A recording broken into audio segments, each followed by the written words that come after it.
यह जानकारी भारतीय एम्प्लॉयर्स और उनके टैक्स प्लानिंग के लिए बहुत बड़ी खबर है। जब कोई कंपनी अपने कर्मचारी की सैलरी से प्रोविडेंट फंड या ईएसआई का पैसा काटती है, तो उस पैसे को सरकारी फंड में जमा करना कंपनी की जिम्मेदारी होती है। इस पर टैक्स छूट पाने के लिए अब नियमों को आसान बनाया जा रहा है। पहले नियम बहुत सख्त थे।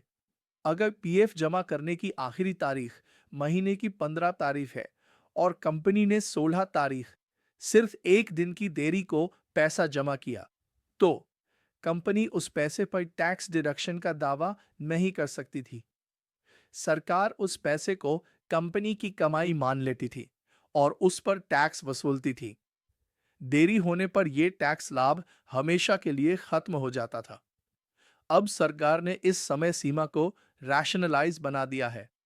अब एम्प्लॉयर तब तक टैक्स छूट का दावा कर सकता है जब तक वो कर्मचारी का योगदान अपनी इनकम टैक्स रिटर्न भरने की आखिरी तारीख तक जमा कर देता है।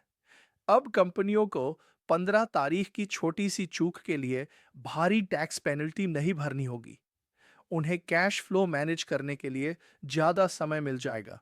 ये नया नियम 1 अप्रैल 2026 से प्रभावी होगा। ये टैक्स वर्ष 2026-27 और उसके बाद के सभी वर्षों पर लागू होगा।